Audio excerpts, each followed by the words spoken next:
Un petit peu qui correspond un petit peu d'accord aujourd'hui. Dans la paracha, on trouve que Moshe il a envoyé des explorateurs et Akadosh Baruch Hu lui a dit le fait que le Klal Israël n'ont pas confiance, ils veulent envoyer des explorateurs en Eretz Israël pour voir c'est quoi la terre, comment elle est la terre. Voilà, ça veut dire c'est un manque de émouna, un manque de confiance en Akadosh Baruch Hu. Akadosh Baruch Hu leur a dit, il a répondu à Moshe, regarde, si c'est le seul moyen, d'accord, que le Klal Israël veut être sûr comment ça se passe et comment la terre d'Israël elle est, tu vas envoyer des explorateurs. C'est un petit peu ce qui est marqué dans la paracha, qu'il a envoyé des meraglim. D'accord, pour voir la situation, il leur a donné un ordre, quoi voir et comment ça marche. Mais Moshe Rabbeinu, avant de partir, déjà, il a vu que les explorateurs, ils avaient des intérêts. Et Akadosh Baruch Hu lui a dit, quand on a confiance en Akadosh Baruch Hu, toutes les choses passent, d'accord, Akadosh Baruch Hu, il gère tous les sujets. D'accord. Mais quand un homme, il pense que c'est lui qui gère les sujets en lui-même, il n'a pas confiance en Akadosh Baruch Hu, c'est marqué que Akadosh Baruch Hu, il lui laisse tous ses problèmes que lui-même il les gère. Et ça, c'est le premier Alléluia qu'on fait dans la Tfila. On dit Ashrei she'el Yaakov be'ezro, celui qui demande au Dieu de Yaakov qui vient l'aider. Ashrei, c'est très bien, il sera préservé, il sera gardé. Mais un homme qui compte sur un deuxième, Akadosh Baruch Hu lui dit, eh bien très bien, tu vas dépendre de lui. Et le jour qu'il va se casser le visage, tu auras plus ce qu'il faut, il n'aura plus d'argent de quoi t'aider. Il y a toujours des problèmes quand on compte sur un homme. Eh bien là, tu vas me chercher. Ensuite, ça dépend du travail que l'homme y fait pour retrouver Akadosh Baruch Hu. Ça veut dire que Akadosh Baruch Hu, il gère un homme qui est complètement dans la Emouna. Emouna, c'est la croyance, il a confiance en lui. Là, il est géré directement. Et Akadosh Baruch Hu, il est tellement grand, Berachamim, avec la pitié, un niveau inimaginable de pitié, que normalement les choses doivent s'arranger facilement. Le seul problème, c'est quand un homme, c'est lui qui veut gérer. Alors ça, c'est un petit peu la paracha de notre semaine, que le Klal Israël ont voulu gérer. Non, on veut envoyer pour être sûr comment ça marche, comment... Ah, si vous avez plus confiance en Akadosh Baruch Hu, et c'est là que les choses ont passé un petit peu à travers, et complètement, pas rien qu'un peu à travers, beaucoup. Ça, c'est un petit peu, ça, on parlera de ça encore. Mais surtout, on a dit de parler un petit peu par rapport à la situation aujourd'hui. Alors, on prend un deuxième sujet dans la paracha. C'est marqué que quand Moshe Rabbeinu, il a vu que les explorateurs, ils vont fauter, ils vont aller, ils vont parler du mal, et comme tout ce qui est raconté dans la paracha, il a prié directement sur Yoshua. La question, elle est, pourquoi il a prié seulement Yoshua? Qui était Yoshua? C'était son élève le plus proche, le plus grand qui était proche à lui. D'accord, lui aussi faisait partie des explorateurs. Il a prié pour lui. Non seulement qu'il a prié pour lui, il lui a rajouté un Yud dans son nom. Il s'appelle Hoshea. Il lui a rajouté Yud. Pourquoi le Yud? Ya, c'est le nom d'Akadosh Baruch Hu. Yudke, c'est le nom d'Akadosh Baruch Hu. Hein? Yud, et son nom c'était Hoshea, c'est le He. Alors le Yudke, il va te garder des mauvais conseils des gens qui vont avec toi. Or, ce qui est bizarre, c'est qu'il a prié seulement sur Yoshua. Pourquoi il n'a pas prié sur tous les autres? Il y avait quand même 12 explorateurs. Pourquoi il a prié seulement sur Yoshua? Hein? Mais tout le monde au début ils étaient, ensuite ils sont partis un petit peu à travers. Mais au début on a choisi que des bons et que des tzadikim. Tous étaient tzadikim au début, mais ensuite ils avaient un intérêt parce qu'ils étaient sûrs qu'en rentrant en Eretz Israël, ce ne sera plus les dirigeants d'accord, là ils seront plus à la hauteur, ils avaient peur de plus être à la hauteur, ils ont dit on est bien dans le désert, on a une belle place. On a notre Mercedes, je plaisante, mais on a ce qu'il faut, très bien, on reste avec notre situation qu'on était là-bas, on ne veut pas avancer. C'était un petit peu leur problème. Alors pourquoi il n'a pas prié? Il a prié seulement sur Yoshua. Maintenant, si on accepte la réponse, c'est une réponse acceptable ce qu'il dit, mais il y a des problèmes avec cette réponse-là. Le problème, il est pourquoi il n'a pas prié sur Kalev. Il y avait un deuxième tzaddik qui s'appelait Kalev ben Yefouné. Et lui, en rentrant en Eretz Israël, il a vu qu'il allait se perdre avec ses explorateurs. Lui, qu'est-ce qu'il a fait? Il est parti directement sur la tombe des Havot. Il a prié là-bas qu'Akadosh Baruch Hu le sauve. Il a demandé à Avraham, Yitzhak et Yaakov qu'il l'aide à ne pas être attiré derrière les autres. Et lui, il était tzaddik. Pourquoi il n'a pas prié? Alors, on a une règle générale.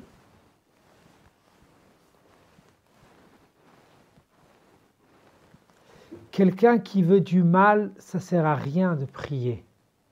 On ne prie pas pour quelqu'un qui veut du mal, quelqu'un qui ne cherche pas à avancer. Quelqu'un qui veut du bien, il doit demander. Quand il demande, la tefila, elle peut avancer. On peut prier jusqu'à demain pour un homme, il a le libre arbitre. Et s'il a décidé de prendre tel chemin et pas l'autre, on ne peut pas l'obliger. La tefila, elle peut pas, c'est pas un moyen d'obliger une personne. Un homme qui veut, alors on peut l'aider, prier pour lui, qui réussit à ce qu'il veut. Mais autrement, il n'y a pas de tefila qui peut avancer dans ce domaine-là. D'accord? Alors, celui qui veut, aucun problème. Yoshua, il voulait ne pas fauter, il a demandé. Alors, Moshe, il a fait d'accord, il a prié pour lui. Kalev, il n'a pas demandé parce qu'il n'a pas pensé qu'il y aurait eu un problème. Tout d'un coup, il est rentré, il a vu qu'il y a oui un problème, il est parti prier pour lui-même. Et dans ce cas-là, ça a avancé. Alors nous, ce qu'on veut parler, c'est un petit peu ce que j'avais dit à Rav Parsi, qu'on allait parler un petit peu de l'importance de prier. On est dans une période un petit peu de guerre en Israël, et c'est un principe de prier toujours pour le deuxième. Pourquoi? Chacun pour soi, et c'est tout, non, c'est pas mieux. C'est quoi de prier pour le deuxième? C'est quoi cette idée-là? Et il ne faut pas oublier que dans la tefila, hein, le langage de la tefila, elle est blachon rabim, elle est au pluriel. Et le Maharal, il explique, on dit, la tefila betzibour, c'est très fort, c'est puissant. Quand il y a 10 personnes qui prient, c'est puissant. Pourquoi c'est puissant? Quelle est la différence entre 1 et 10? Parce qu'on est unis dans une salle, ça devient 10. Or, c'est puissant. C'est pourquoi c'est pas puissant? Il dit parce que la prière, elle est avec un langage de rabim, au pluriel. Tout le langage de la tefila, il est au pluriel. Au pluriel, ça veut dire que quand on est en 10 personnes, chacun y prie pour les 10. On est ensemble. Alors il dit, parmi 10 personnes, c'est sûr qu'il y a un que cette fille-là, ça fabrique plutôt, il dit comme ça fabrique un homme entier, parce que chacun il a des défauts. Tu enlèves les défauts de l'un, tu prends la qualité de l'autre, et tu peux fabriquer entre les 10 personnes une personne entière. Et la tefila, elle est puissante.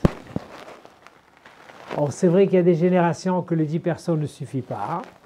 Alors, il faut 20 personnes dans le Beit HaKnesset. Mais ça, c'est la puissance de la tefila. Parce que le principe de la tefila, quand on a 10 personnes dans une synagogue, c'est que l'un prie pour le deuxième. Ça, c'est généralement la force de la tefila normale à la synagogue. Quand il y a un moment de détresse dans le klal Israël, alors là, la tefila, elle est par obligation de la Torah. Parce qu'il y a une grande discussion, est-ce que la tefila c'est une obligation de la Torah ou des Hachamim? Mais quand c'est un moment difficile dans le klal Israël, la tefila, par obligation, elle est essentielle de la Torah. On trouve que, sur ça la Gemara elle dit, Kol hamitpalel al chavero, tout celui qui prie pour le deuxième, lui il est répondu le premier.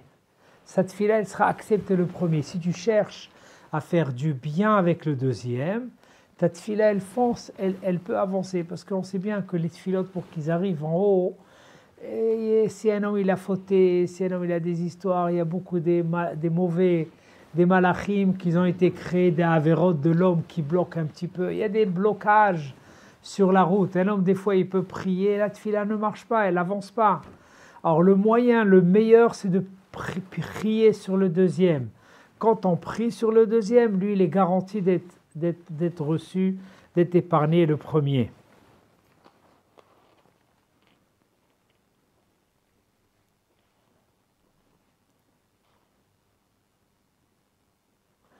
Et sur ça, il y a un livre qui touche beaucoup la partie du Sod de la Kabbalah et qui dit une chose intéressante. Il dit pourquoi Rachel, elle était akara, elle était stérile. Tous les tzadkaniot étaient stériles. Pour quelle raison? Il dit c'est très simple. Quand un homme il a un problème, il voit le problème de l'autre et il prie pour le deuxième, automatiquement lui sera épargné le premier. Il dit dans le cas d'Israël, il y avait beaucoup de femmes qui ne pouvaient pas avoir d'enfants, qui avaient beaucoup de problèmes. Automatiquement, quand il y a des tzadkaniyot qui sont en tête, eux à la fin ils ont eu ce qu'ils ont voulu. Ils ont eu des tzadikim, mais au maximum. Je leur ai donné au maximum. Mais Akadosh Baruch Hu, il laisse des gens qu'on voit le pauvre, il n'a pas comme ça un homme, il prie, et grâce à ça, il peut mériter à ce qu'il veut. C'est vrai qu'aujourd'hui en France, on est au calme, mais on n'est pas sûr d'être au calme, hein, parce que moi je suis dans une rue que là-bas c'est tous les manifs des Arabes, et c'est pas facile. Hein, chaque Shabbat, on voit qu'est-ce qui se passe, c'est pas facile.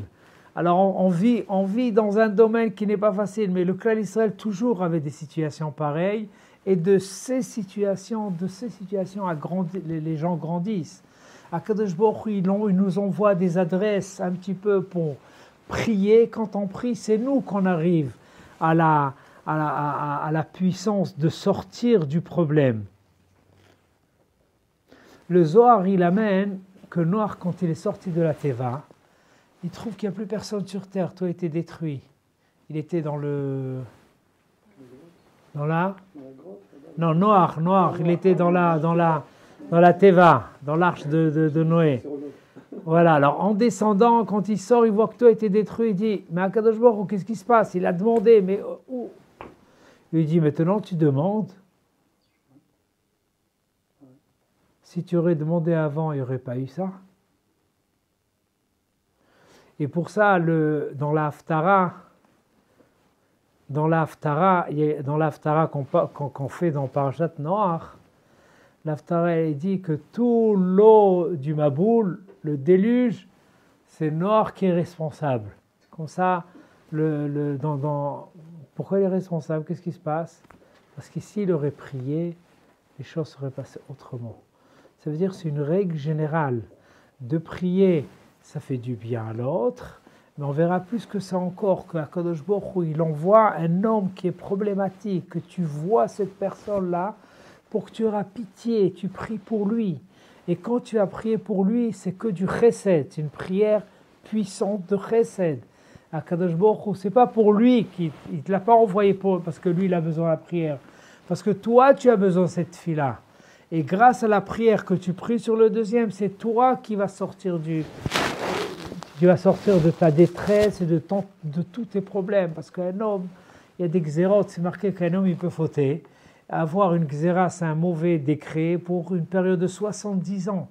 70 ans, c'est presque une vie d'un homme. Comment sortir de ce problème-là? Comment? Alors c'est vrai qu'on peut annuler, il y a beaucoup de systèmes, comment faire pour annuler. Mais la puissance la plus forte, c'est de prier pour le deuxième. C'est comme ça qu'on trouve.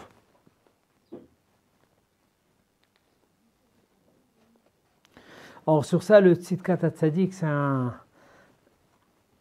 il dit que des fois, Akadosh Baruch Hu veut donner une richesse à l'homme. Il a fait des actes, il mérite une richesse, très bien, mais on ne peut pas lui donner parce qu'il y a des blocages, il y a des malachim qui parlent, des malachim, c'est-à-dire les fautes qu'un homme y fait. Alors, il y a des qui parlent du mal et on ne peut pas donner directement. Pour ça, Akadosh Baruch Hu, il amène un homme pauvre devant lui, conseille leur a pitié de lui, il dit vraiment, il faut prier pour lui. Il rentre et il prie. Et là, il va mériter lui. Il prie pour l'autre qui aura de l'argent, mais c'est lui qu'Akadosh Baruch Hu va lui envoyer de l'argent. Le système de prier pour le deuxième, c'est la solution la plus grande pour que nous, on sorte.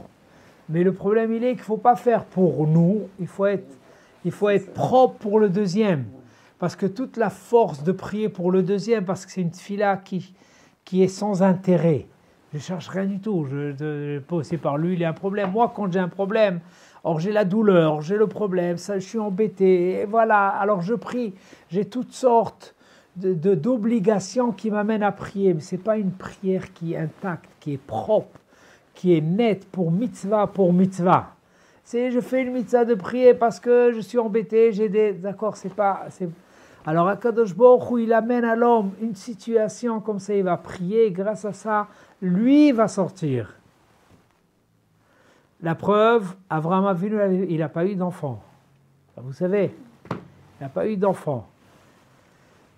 Et une grande période, jusqu'à quel âge? Il était âgé, hein, il avait l'âge de 100 ans, il n'a pas eu d'enfant. Et sa femme était déjà vieille, elle rêvait d'avoir un enfant. Qu'est-ce qui s'est passé? Il y a eu l'histoire de Avimelech qui lui a pris sa femme. Et d'accord, et ensuite, Avimelech était puni qu'il ne pouvait pas avoir d'enfant parce qu'il a pris sa femme. Alors Avimelech, il prie à Akadosh Baruch Hu, mais comment je vais sortir ou quoi que tu es d'accord? Akadosh Baruch Hu dit à Avraham, eh ben tu vas prier pour Avimelech, c'était un goy qui était avec un problème. Et d'accord, alors Avraham il a fait du chesed, il a prié sur Avimelech. C'était quoi la suite de cette prière sur Avimelech? C'est que lui il a eu Yitzhak. Toute la naissance de Yitzhak, elle vient parce que Avraham, il a prié sur qui? Sur le roi qui lui a pris sa femme, qui lui a arraché sa femme, si on peut dire. Et voilà, et à la fin, le minimum, c'est de dire, c'est un rachat, je laisse tranquille et tout. Mais lui, il avait un problème, il était bloqué, il ne pouvait pas avoir d'enfant. Il avait beaucoup de problèmes de santé qui sont arrivés à cause de ça. Il vient chez Avraham lui demander de prier pour moi. Et quand il a prié, que tu auras des enfants. Cette prière a débloqué que Avraham en lui-même, il a eu un enfant.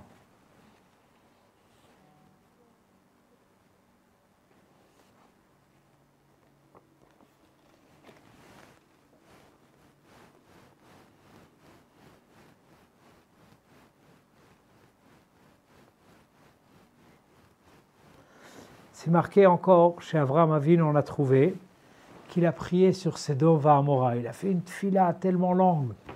La tfila n'a pas été acceptée parce qu'à la fin, Sedom et Gomorrhe, on appelle ça, c'est ça? En yiddish, c'est ça? D'accord? Alors, à la fin, ça a été détruit complètement, hein, c'est ça?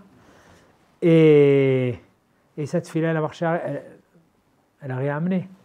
Et c'est pas ça, c'est que dans le Sefer Torah, il y a, c'est très lent, c'est des pages qu'on parle de la prière et tout ce que Avraham il a fait pour essayer de prier pour eux. Ça n'a rien marché. Alors pourquoi? C'est quoi cette prière-là? Pourquoi? C'est quoi le sens de tout ce système-là? Ça marche, je lui dis, regarde, c'est caduque, ne prie pas, ça ne sert à rien. Dès le départ, tu as qu'à dire, et c'est tout.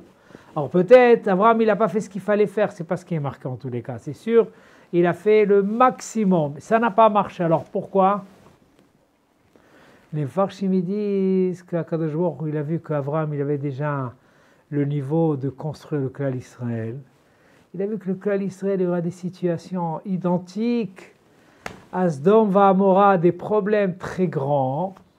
Et Akadosh Baruch Hu, il a dit qu'il a laissé prier. Très bien, Avraham il a prié, mais toute cette fille-là, elle est utilisée pour des autres problèmes du clan Israël. Ça n'a rien servi pour Sodome, mais le chesed que tu as pensé de prier pour des gens, et quels gens? Des gens qui n'étaient pas tzadikim, mais tu as voulu être par ton bien chesed. C'est une fila qui est propre, qui est nette. Une fila pareille à Kadosh Baruch Hu dit, cette fila-là, je la garde chez moi pour le clan Israël. Et quand le clan Israël a besoin, il y a déjà ici une fila qui attend. De prier pour le deuxième, c'est une fila qui est propre, qui est sans intérêt, sans rien du tout. C'est naki, et ça c'est une qualité de prière. Et c'est pour ça que Akadosh Baruch Hu, il a laissé Avraham il a prié, ou là peut-être il y a 5 ans, peut-être il y a 45 tzadikim, peut-être, tout ce qu'il a dit là-bas, ça s'est accompli dans les descendances d'Avraham. Ça veut dire que le principe de la prière, on croit non parce que j'ai besoin, alors je prie. Non. Et surtout, quand on fait du chesed propre pour le deuxième, ça c'est puissant. Et c'est pour ça que dans cette situation qu'aujourd'hui on est Israël, c'est pas facile. Alors dans tous les Kehilot, ils font des prières partout, Tehillim, d'accord. Et ça c'est la prière la plus propre. On croit que c'est pour Israël, bien sûr que c'est pour Israël. Mais l'homme il est le premier à profiter de ça.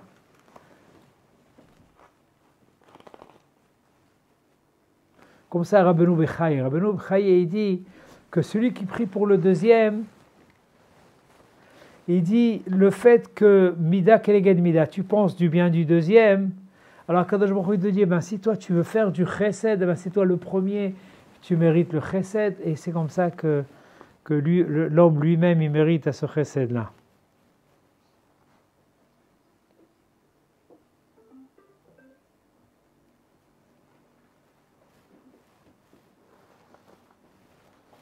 Pour ça, le Messiah des Charim, il amène dans un endroit, il dit que Akadosh Baruch Hu, il choisit des dirigeants dans le clan Israël. Mais ce sont ces gens-là qui cherchent comme dirigeants? Des gens qui ont une grandeur et tout. Alors nous, on croit, c'est ceux qu'on vote, d'accord, ça c'est sur terre, Akadosh Baruch Hu, il fait un système, soi-disant que ça marche, et pour ça, comme ça, nous tous, on a voté pour lui, on veut de lui. Mais non, c'est pas ça. La base essentielle, c'est celui, comme Samset Charim dit, celui qui se consacre le bien aux autres. Il prie pour les autres, il s'investit pour le bien de l'autre. Quand il est là pour les autres, Akadosh Baruch Hu dit, alors c'est toi le meilleur qui peut gérer le clan Israël, je te donne la possibilité de gérer, parce que tu t'inquiètes et ça te touche, pas chacun pour soi-même. C'est vrai qu'on vient d'un monde que chacun pour soi-même, et chacun ne s'inquiète pas du tout du deuxième, c'est pas ça. Le clan Israël, c'est chesed. Avraham Avinu, c'est lui qui était le début du clan Israël, et Avraham était tout entier dans le chesed. Il préparait, il donnait à manger aux gens qui passent. Et quoi, les gens qui passent, c'était quoi? Des gens que c'était venant, on appelle ça des Arabes, c'était pas des gens qui avaient un niveau quoi que ce soit.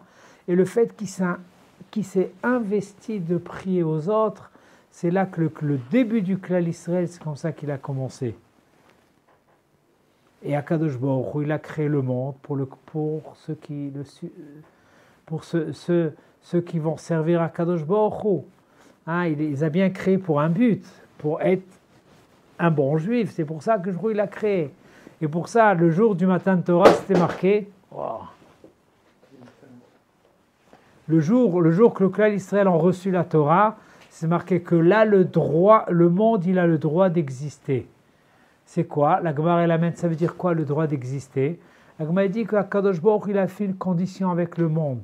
Si le clan Israël va recevoir la Torah, le monde va continuer. Autrement, il y aura un deuxième monde qui va venir derrière.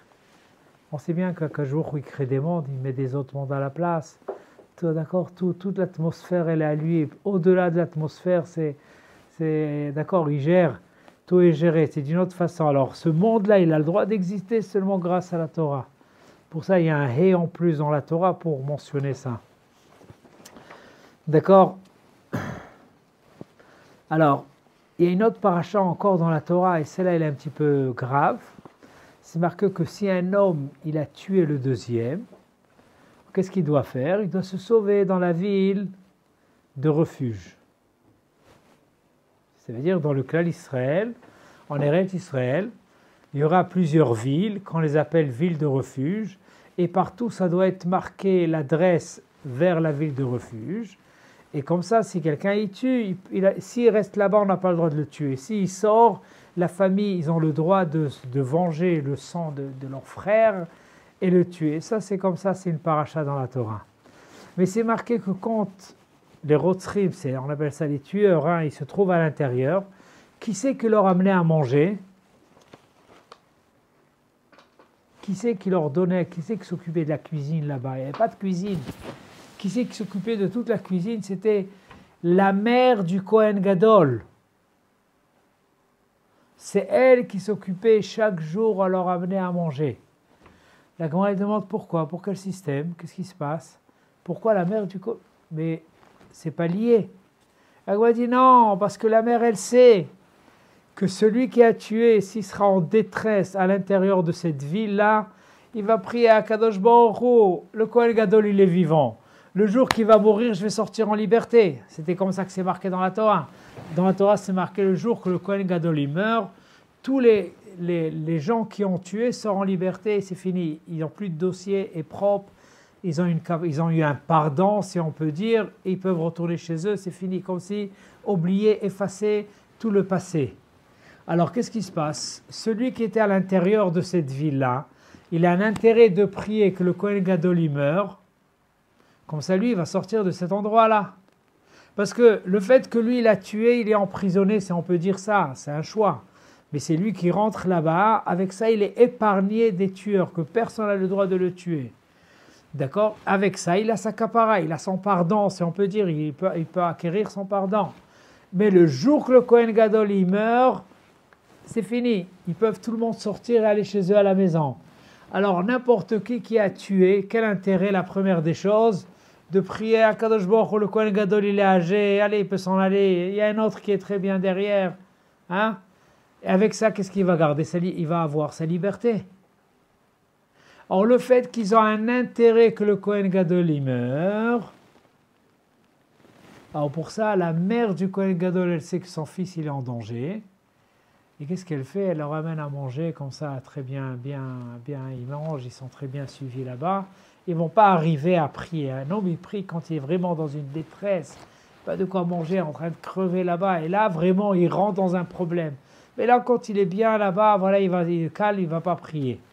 La Gemara dit, mais c'est bizarre un petit peu. Ça, c'est comme ça qu'on a reçu le Moshe, Missinaï, ça c'est là, comme ça on a reçu. La Gemara, elle demande maintenant, elle dit, mais je ne comprends pas. Si un homme y prie, alors le Kohen Gadol il va mourir, comment ça marche? C'est impossible ça. Quel droit? Ça veut dire quoi? Parce que quelqu'un il a prié, alors le Kohen Gadol il va mourir, c'est bizarre ce système-là. La Gemara dit oui, parce que le Kohen Gadol il est responsable. S'il y a un homme qui a tué, écoutez bien, c'est le Kohen Gadol qui est responsable. Pourquoi? Parce que le Kohen Gadol, quand il rentrait Yom Kippourim, à l'intérieur du Beth Amikdash, il rentrait dans le Kodesh HaKodashim, l'endroit le Saint des Saints, il prie pour le clan Israël. Et s'il aurait bien prié, ça ne serait pas arrivé. Ça veut dire que tout le monde dépend de la prière d'un homme. Et s'il aurait prié bien pour tout le monde, il n'y aurait pas eu tous ces gens-là qui tuent et toutes ces histoires-là, on ne serait jamais arrivé à ça. Alors il y a oui une faute qui est en lui, qu'il n'a pas fait ce qu'il devait faire. Pour ça, si demain il y a quelqu'un qui est très embêté dans la ville de refuge et qui prie à Kadosh Baruch Hu, il est responsable. Alors le Malach HaMavet, vous savez, dans le Malach HaMavet, c'est un ange, l'ange de la mort, il vient, il le supprime. On appelle ça supprimer. C'est que le Kohen Gadol, il a un risque de mourir. Pour ça, la mère du Kohen Gadol, elle s'occupe, d'accord, de tous ces gens-là, de leur donner à manger. Et voilà, ça c'est la Gemara. Ça veut dire qu'on voit d'ici, c'est quoi la responsabilité d'un homme qui peut prier et qui ne prie pas. Le Kohen Gadol, il doit prier pour tout le monde. Et le fait qu'il n'a pas prié pour tout le monde, ça veut dire quoi tout le monde? Tout le clan Israël. Et il y a des prières qui sont que pour le clan Israël, il y a des prières qui sont pour tout le monde. Par exemple, dans la Parnassa, il y a un passage dans la Tfila qu'on dit « Barechenu Hashem Lokenu », on prie sur la Parnassa, d'avoir de quoi manger, d'avoir le bien, les salaires, l'argent, tout est à l'intérieur. Mais là-bas, on ne mentionne pas le mot Israël, parce que la prière, elle est sur tout le monde. Maintenant, quand on parle de refoua, guérir les malades, on parle de Israël. Alors tu vas me dire, vous êtes raciste, vous priez seulement pour Israël, pas pour les autres. Il dit non, parce que la façon de guérison du Israël et du Goy, elle est différente. Alors il y a un passage qui est pour tout le monde, il y a un deuxième passage, et sur ça on fait la bracha sur Israël, parce qu'il y a deux systèmes, mais la tfila généralement elle est sur tout le monde. Pourquoi je prie ici pour les Africains aussi? Plutôt venons demande la même question d'une autre façon. Quel est le droit je ne sais pas pourquoi j'ai décidé des Africains, n'importe quelle nation, il n'y a pas un juif qui vit là-bas, il n'y a personne, et là-bas chacun il fabrique son truc, quel droit ils ont de vivre? Pourquoi Kadosh Baruch Hu, il leur donne toute cette possibilité d'avoir, de s'enrichir, de fonctionner? Parce qu'eux, ils font partie du système du monde. Le monde a besoin d'une voiture. Alors avant, ils fabriquaient ça en France. Après ça, ils ont dit c'est les Chinois qui sont moins chers. Ben vous allez avoir les voitures chinoises. Et ensuite, ça va ensuite dans des autres nations, et ainsi de suite. Pour que le monde fonctionne correctement, Akadosh Baruch Hu, il a créé un monde entier avec toutes les nations. Et toujours quand il manque quelque chose, il y aura de l'autre côté. Il y aura de l'autre côté des gens que oui, ils sont dans une nécessité, ils vont faire. Et automatiquement, tout le monde va profiter de ceci. C'est un système qui fonctionne, d'accord, qu'Akadosh Baruch Hu, il a créé pour que celui qui décide de s'asseoir à prendre Torah, il peut être tranquille. Il peut avoir tout ce qu'il faut. C'est comme ça que le système fonctionne. Alors la Gemara, elle amène qu'il y avait un grand tzaddik qu'on appelait Rabbi Yoshua ben Levi. C'était un parmi des grands hachamim. C'est bon, ça y est? Non. Il y avait un des grands hachamim dans la Gemara. Il y avait un des grands hachamim dans la Gemara qu'on appelait Rabbi Yoshua ben Levi. C'est un grand tzaddik. Et lui, il avait l'habitude que Eliyahu Hanavi, il venait chez lui habituellement chaque jour. Et quand celui qui mérite Eliyahu Hanavi, avant les tzadikim, il méritait. Et pour ça, chaque Motzei Shabbat, on dit Ashrei Mishera Apanav, celui qui l'a vu, même dans le rêve, Ashrei, on fait une bracha, Motzei Shabbat. Mais le système dans le Klal Israël, c'était qu'on avait le droit automatiquement, celui qui était bien sérieux et tout, il méritait d'avoir Eliyahu Hanavi. C'est d'accord. Alors lui, il avait Eliyahu Hanavi qui venait.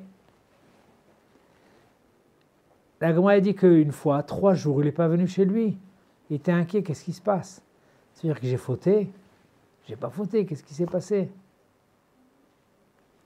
Si vous avez une question, vous pouvez me demander, j'écoute. Non, mais je vais traduire. Ah, ok, très bien, très bien. Non, j'ai cru que, ok. Alors, c'est marqué que Rabbi Yoshua ben Levi était étonné. Qu'est-ce qui se passe? Pourquoi Eliyahu il n'est pas venu? Et après ça, Eliyahu il est venu chez lui. Le 4e jour, il vient. Il lui a demandé, qu'est-ce qui se passe? Il a dit, non, tu es fautif. Quelle faute? Qu'est-ce que j'ai fait de mal? Il lui a dit, parce que dans ta ville, il y a eu un lion qui a dévoré un homme, qui a tué un homme. Et tu es responsable. Moi, je suis responsable. Parce qu'il y a un accident, c'est moi qui est responsable. Bien sûr, parce que l'homme, quand il prie, doit prier pour tout le monde. Et surtout un tzaddik encore plus, qui doit s'inquiéter pour le bien de l'autre. Ce n'est pas chacun pour lui. Alors c'est vrai que chacun, il cherche son steak, son assiette, et voilà, moi c'est moi et c'est tout. Non, Klal Israël, c'est chesed, Avraham Avinu. Il était là pour distribuer à manger à tout le monde, il donnait à tout le monde. C'était le niveau de donner au maximum. Quand un homme, il donne, Akadosh Baruch Hu aussi, il est là pour le donner. Mais quand un homme, il ferme, alors par là-haut, si c'est fermé, les choses ne vont pas. Ça, c'est la puissance de prier pour les autres.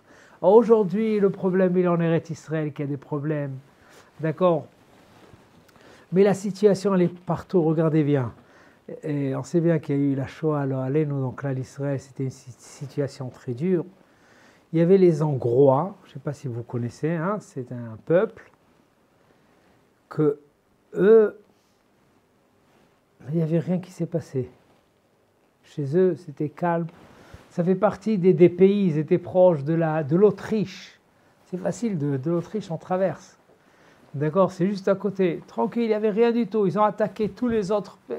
Tout ce qui était là-bas, ils étaient tranquilles. Et à la fin, ils sont rentrés quelques mois avant la fin de la guerre. Ils sont rentrés là-bas et ils ont essayé. Aujourd'hui, la plupart des juifs ashkénazes, c'est les juifs qui viennent de cet endroit-là. Ah, ma mère aussi, elle vient de là-bas. C'est de... Hein? Non, c'est pourtant le Sfaradi, le Gassi, on vient d'arriver aussi. Ah bon? Alors peut-être on est de la famille.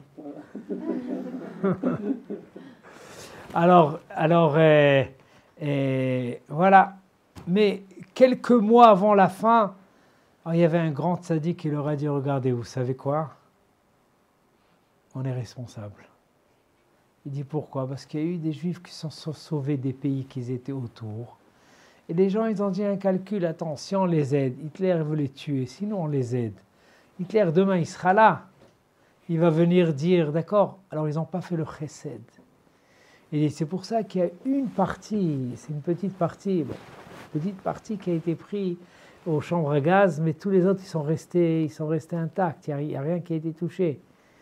D'accord, ils n'ont rien détruit, les synagogues sont encore entiers. Là, j'étais chez eux, j'étais là-bas dernièrement, tout est en intact, il n'y a rien qui a bougé. D'accord, de s'inquiéter du deuxième, c'est une responsabilité essentielle. Plutôt pour mériter que la porte soit ouverte vers le haut, c'est chesed et savoir s'inquiéter avec le deuxième. D'accord, alors c'est vrai qu'on est dans une situation un petit peu, quand on est Israël, ça chauffe, mais il faut savoir que c'est comme ça en tous les cas, comme ça on l'a trouvé dans les midrashim qu'on a amenés, qu'Akadosh Baruch Hu il chauffe à gauche pour qu'à droite les gens ils peuvent demander. Ils vont prier pour eux pour qu'ils seront méritants, parce que eux, il y aura peut-être demain, on ne sait pas qu'est-ce qu'il y a quelque chose qui doit se passer sur eux. Avec la prière que vous allez prier aujourd'hui pour les gens qui souffrent de l'autre côté, vous serez épargnés de ce qui peut attendre plus tard. Et avec ça, un homme, il peut ouvrir toutes les portes. Ça, c'est la puissance de la tfila. Est-ce qu'il faut beaucoup le dire finalement? Parce qu'après, c'est pas le Shem Shamaïm, c'est difficile après. Alors le Mabit, je vais vous dire ce qu'il dit un des Rishonim, ce qu'il dit Rav Parsi, vous allez écouter. Il dit, quelqu'un qui gère le Klal Israël, un endroit, des personnes et tout ça, il est intact, comme on a dit tout à l'heure, seulement quand il prie pour les autres. Et il dit, c'est quoi la grandeur de prier pour un deuxième?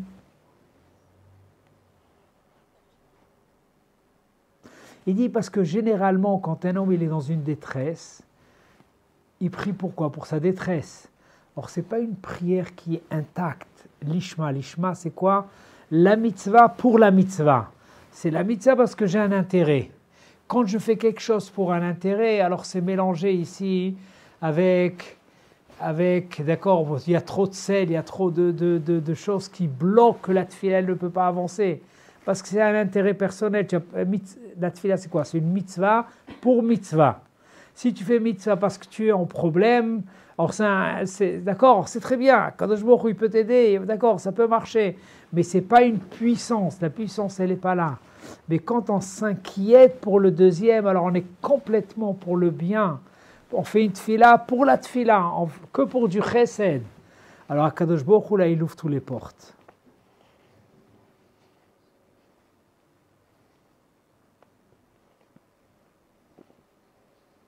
Ça veut dire qu'en temps de guerre, on doit prier pour nos ennemis?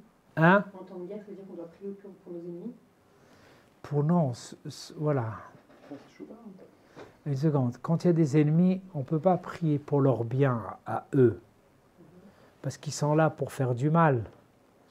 Alors, on n'est pas là pour faire du bien. Le problème, parmi ces ennemis-là, hein, ils ont des gens qui les gèrent avec un intérêt. Si par exemple on prend l'islam, le livre de l'islam, il n'était pas contre les juifs, il n'y a rien du tout contre les juifs à l'intérieur. Parce que Mohamed, il était marié avec une juive. Et la première partie, je crois qu'il y a deux parties. Et oui, et beaucoup de choses que lui au début il avait écrit, et elle l'a remis sur les rails de rectifier. Alors le Coran lui-même, il a été écrit bien pour les juifs. C'est pour ça que les Juifs qui étaient en Algérie, ils s'arrangeaient très bien avec les... J'ai plein d'Algériens, ils étaient, on dirait, de la famille. Les Marocains, c'était plus que la famille. Les gens, ils étaient là pour les aider au maximum. Ça, je vous dis ça parce que c'est la réalité. Et en Tunisie aussi, on parle des Tunisiens, comment ils vivaient là-bas, c'était encore mieux qu'en France, c'était clair. Parce que Fatima, elle venait, elle travaillait, elle faisait le maximum, il y avait tout ce qu'il voulait. Quand il y a eu l'État d'Israël qui est mis sur place, ils ont pris le stylo, ils ont effacé, ils ont marqué des choses contre les Juifs. Et jusqu'à présent, en tous les cas, moi, quand je rencontre souvent des Arabiens classe, je leur parle du Coran, je leur demande alors, je veux voir un petit peu, elle est où? Ils disent non, le Coran aujourd'hui, il est faux, ça ne marche pas, c'est pas bon. Ils ont tout rectifié, c'est pas bon. Ça a été changé. Dans le Sefer Torah, on n'a pas le droit de changer un mot. S'il y a un mot qui manque ou quelque chose qui est effacé, déjà il est inutilisable. Il faut le fermer dans l'armoire, on ne l'utilise pas. Hein, c'est un petit peu le Rambam quand il était en Égypte. C'était un des grands hachamim en Égypte. Une fois, le roi lui dit, regardez, vous disputez, vous, avec les chrétiens, je ne sais pas si c'était les chrétiens, avec les goïms. Mais trouvez un système, comment vous arranger, finissez cette histoire-là. On ne peut pas, il a pas, parce que d'une part, les Juifs étaient tellement hauts, c'est lui qui tenait la royauté, les affaires, le business, là. Voilà, c'était tellement fort. D'une autre part, il avait là-bas, dans les pays, il y avait les curés qui embêtaient et tout ça. Alors, essayez de vous arranger un petit peu. Le Rambam a dit, aucun problème. Aucun problème. Ok. Alors, il a dit, alors très bien, demain, tous seront à la mosquée. Hein, je ne sais pas si c'était dans le temps, c'est la mosquée. Le Rambam aussi vient, comme ça on soit unis. Aucun problème. Alors le imam, il est monté en train de parler. Il parlait, chaque parole qu'il tapait, ouais, d'accord, il parlait. Mais qu'est-ce qu'il parlait? Des choses pour trouver grâce dans les yeux des gens. Parce que sans ça, ils vont le mettre à la porte. Le Rambam, quand il est monté, et après ça, ils sont arrivés chez le Rambam. Maintenant, le Rambam, il est monté pour lire à la Torah. Quand il s'est mis à lire à la Torah, il faisait des erreurs. Mais spécialement, il disait à l'envers. Exprès. Et tout le monde le rectifiait une fois, deux fois, trois fois, jusqu'à que la cinquième, sixième fois, quelqu'un vient et dit, Rav, vous pouvez descendre. Il y a quelqu'un d'autre qui va lire à votre place. Vous excusez, vous n'êtes pas en place. Ensuite, il vient chez le roi et dit, tu as vu la différence? Moi, j'ai fait une erreur, ils m'ont fait descendre. Ce n'était pas programmé, hein, ils m'ont fait descendre. Là-bas, il a parlé des bêtises. Et très bien, ça marche. Il dit, parce que chez nous, c'est la vérité. On ne bouge pas de ce qui est marqué dans la Torah. Ce qui a été transmis depuis le mont Sinaï, ça n'a pas bougé. Ça a changé, ça change, et ça change. Et puis, ça dépend des vents et de la politique, si on peut dire ça. Et ce n'est pas du vrai. Et c'est comme ça qu'il a réussi à expliquer au roi. Et depuis, le roi, il a compris qu'on laisse ce sujet-là de côté, on ne touche pas. Mais c'est vrai, le Sefer Torah, une lettre qui n'est pas en place, fioup, hein, on l'envoie à la Gnisa. La Gnisa, c'est quoi la Gnisa? Dans la terre, on l'enterre. Il ne doit plus rester sur terre. Parce chaque lettre elle est en place. Il n'y a pas de changement, on ne peut pas changer. Et déjà, ce qui a été écrit à l'origine, c'est transformer la Torah. Parce que lui, il a pris la Torah, il l'a transformée. Les chrétiens, chacun l'a transformée d'après ses intérêts. J'ai quelqu'un qui est venu se convertir et je lui dis, qu'est-ce qui t'a amené? Pourquoi tu t'es converti? Eh bien, il dit, j'étais à l'église et tout ça. Mais j'ai demandé au curé, attends, c'est marqué, je vais voir, si on a le testament, c'est marqué de faire la mila, pourquoi on ne fait pas la mila? C'est marqué de faire le Shabbat. Il a dit, non, tu vas faire ça quand moi je vais te dire. Il a dit, je ne comprends pas, je dépends de toi ou je dépends de ce livre-là? Et ainsi de suite, une question, deux questions, trois questions. Il a dit, là, fioup, je laisse. Et c'est comme ça qu'il est venu, voilà, il s'est engagé dans les mitzvot.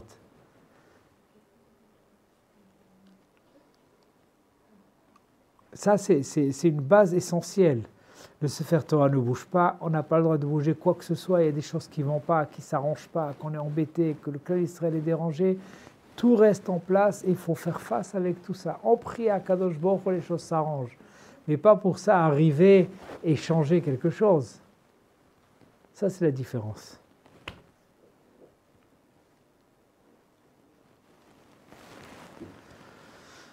Très bien. C'est bon? Encore un petit peu. Vous avez des questions peut-être? Oui. Si je peux continuer la question de Claudia. L'idée est pour prier pour le deuxième. Donc, si je trouve quelqu'un de goy qui souffre beaucoup, est-ce que ça compte comme ça?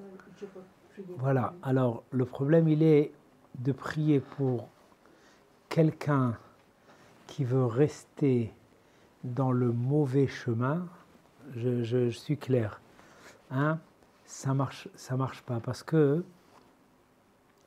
on trouve que Moshe, il a prié que pour Yoshua. Pourquoi que pour Yoshua? Il a envoyé 12 explorateurs, ce qu'on avait dit au départ. pourquoi il a prié que pour Yoshua? Il n'a pas prié pour les autres. Alors là, elle avait dit tout à l'heure avant, parce que peut-être, voilà. Mais il y avait Caleb qui était tzaddik. Pourquoi il n'a pas prié? Alors la règle, je vais vous lire ce que la Gemara elle amène, le Talmud, hein, ce qu'il dit. Hein? Il sentait aussi un danger sur les choix qui Qui c'est qui, j'ai pas compris. Il sentait peut-être un danger sur les choix qu'il ne sentait pas sur les autres. Mais c'est lui qui les a choisis. Il les a choisis, et après ça, il a vu ils ont commencé à basculer un petit peu. Ben, prie pour eux, c'est pourquoi pas. La règle, elle est, on prie pour quelqu'un que tu demandes à Kadosh Baruch Hu, tiens, grâce, fais pour lui. Mais si c'est quelqu'un qui veut faire du mal, par exemple, j'amène un exemple, ça ne marche pas. D'accord? Moshe, il n'a pas prié pour les autres. Même que lui, attends, c'est toi qui les envoies, c'est toi qui es le grand tzaddik, c'est toi, et on va prier pour tout le monde et on peut éviter tout ça.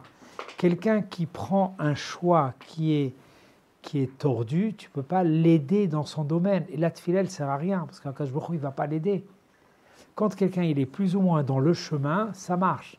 C'est pour ça que des fois, on peut prier 1000 fois pour un homme, mais lui, il est complètement à gauche. Ça ne peut pas marcher. Il faut un minimum qui revient vers le chemin qu'il faut, d'accord, qui soit d'accord, correct, plus ou moins correct. Pas tzaddik, shalom. Non, quelqu'un qui est dans le bon chemin. Mais de prier, par exemple, si c'est un goy qui est correct, qui est bien, qui garde, qui est sérieux, mais on n'est pas sûr. Tu ne peux pas savoir ce qui se passe derrière.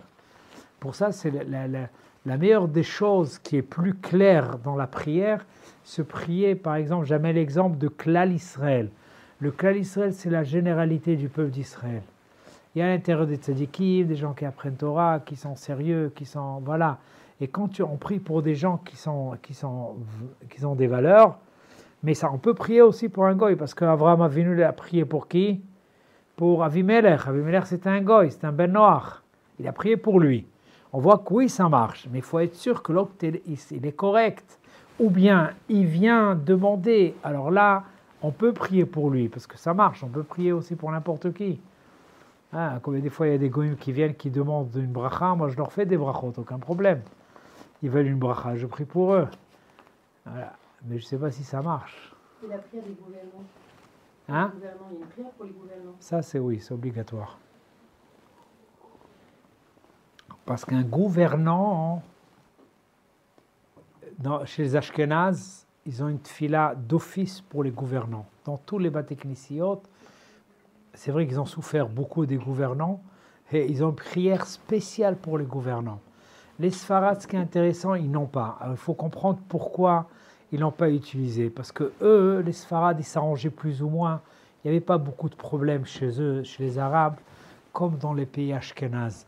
Ashkénaz, c'était plus la tribu de Binyamin. Et Binyamin, eux, ils travaillent dans la difficulté, c'était une puissance. Ils doivent avancer dans le chemin où ils sont. C'est un chemin. Les Sfarad, c'était plus Shevet Yehuda. C'est la royauté, la puissance. Et Yehuda, il travaillait assez qu'il nous a mérité des qualités que... Voilà. Mais aussi, bien sûr, il y a un travail. D'accord? Alors, cette fila, elle est essentielle. On prie pour tous les gouvernants, parce qu'un gouvernant, normalement, il n'est pas géré par lui-même, il est géré par Akadosh Baruch Hu. Alors, ce qui reste, c'est de prier qu'il soit, si lui, il est correct, il est géré par Akadosh Baruch Hu de la bonne façon. Mais si c'est quelqu'un qui est tordu, alors ça, là, les problèmes commencent. C'est pour ça que le Khatri, là, on prie d'office qu'il soit correct. Il y a eu beaucoup de gens qui, avant de monter, ils ont pensé faire beaucoup de mal. Quand ils sont arrivés là-bas, ils ont changé d'avis. Pourquoi? Parce que Lev Melachim Beyad Hashem. Le cœur du roi se trouve dans les mains d'Akadosh Baruch Hu. C'est lui qui gère. Ça veut dire, Akadosh Baruch Hu, il va lui faire rentrer, tiens, tu as celui-là à régler avec lui, tu as celui-là à donner, celui-là à faire. Tout, d'accord, il est géré par quelqu'un d'autre qui le gère. Et c'est pour ça qu'il faut prier pour le bien de ces gens-là. Parce que lui, il est déjà lié, alors qu'il soit au moins voilà, correct, si on peut dire. Et ça, dans le monde ashkénaze, chaque Shabbat, il y a une prière spéciale pour les gouvernants. Les gouvernants, les présidents, les rois, hein, tout rentre à l'intérieur. Et c'est que chez Les ashkénazes. Les Sfaradim, ils n'avaient pas ce problème-là. Ils étaient appréciés, c'était moins. De temps en temps, il y avait des petits trucs qui chauffaient, mais ça, un homme qui faute, il y a toujours besoin de lui envoyer quelqu'un. Ou un lion, ou un arabe, ou un je sais pas quoi. Il faut bien quelqu'un pour le remettre sur les rails. D'accord, le monde est géré de cette façon-là. Mais autrement, d'accord, le monde est géré directement. Akadosh Baruch Hu, il donne cette puissance-là aux gens qui gèrent. Lev Melachim, c'est un proverbe hein, qui est dans la Gemara, qu'on répète plusieurs fois. Lev Melachim, le cœur du roi, le cœur Be'ad Hashem. C'est-à-dire, avant de monter, il peut avoir toutes sortes de programmes. Il arrive là-bas, les programmes changent. Mais ça dépend des gens. C'est-à-dire que si nous, en France, aujourd'hui, on est correct, très bien, le président va chercher du bien, il va parler du bien des Juifs. Plutôt, il parle le bien pour les Arabes, pour qu'on le laisse tranquille et il fait ce qu'il a à faire. Rabbi Meir et Broury avec les voyous là, qui l'embêtaient quand elle a expliqué que c'est des gens qui voulaient changer là-bas. Là-bas, voilà, la question de Rav Parsi, c'est une grande question. Parce qu'on trouve, ça c'est, voilà, sur ça aussi on a marqué ici un petit peu, ça c'est un gros problème. Qu'on a trouvé qu'avec Brouria, le marchand, il est très très étonné. Hein, il demande un petit peu ce qu'on a dit. Il dit, un homme, comme ça il demande la question, comment il a pu prier pour les Réchaïm? Parce qu'on raconte que Rabbi Meir, il avait une femme qui s'appelait Brouria, hein, et lui, il priait même pour les Réchaïm. D'accord, les gens qui ne sont pas corrects. Et le marchand, il dit, j'arrive pas à comprendre comment ça marche. Un homme qui est bien, alors tu peux prier pour l'aider, lui donner une force, le faire avancer, autrement ça aide à rien. D'accord, et c'est quoi ce sens-là de la prière? Il dit que non, parce que parmi les gens, tu peux avoir aussi des gens qui ne sont pas complètement, ils ne savent pas, ils ne connaissent pas, il leur manque des connaissances. Alors là, pour leur rajouter un minimum de compréhension et ensuite, c'est pas que prier qui sauve et qui meurt pas ou bien que je ne sais pas quoi. Non, c'est qu'il choisit le bon chemin et qui mérite automatiquement tout le bien compris pour eux. Mais un homme, il a le libre arbitre. Il peut décider aujourd'hui de tuer 6 millions de juifs et 6 millions d'étrangers, et encore, ça c'est à part tout ce qu'il va faire, c'est le libre arbitre, hein, que je vous ai donné le choix à l'homme de décider le chemin, ce qu'il veut. Ça c'est le libre arbitre qui est dans les mains de l'homme. Et c'est pour ça qu'un homme, il peut arriver comme Moshe Rabbeinu, il peut être sadique comme Moshe Rabbeinu. Comme ça c'est marqué, Chayav Adam Lomar, un homme il a une obligation de dire, quand je serai comme les Avot. Les Avot c'est qui? C'est les patriarches. Comment moi je vais arriver à Abraham Avinu? Oh, je suis très loin. Un homme, il a la possibilité. Il faut s'investir, il peut, oui, arriver. Je lui donne ces forces-là, il peut arriver à des forces très grandes. Mais il faut un minimum de volonté, de ratson, voilà. Il y a un travail à faire. Ça, c'est le travail de la tfila. Le travail, c'est un travail intime que chacun s'investit.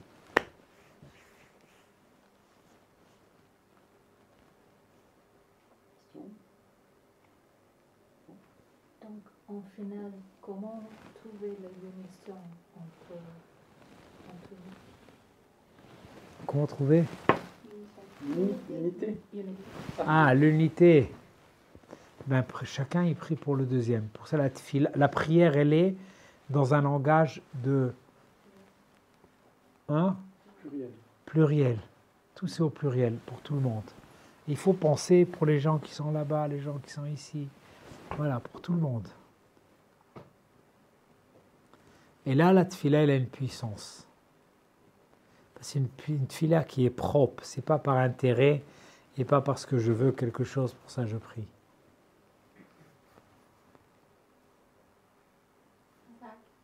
Merci beaucoup. Très bien. Razak. Je vous rends ça ou...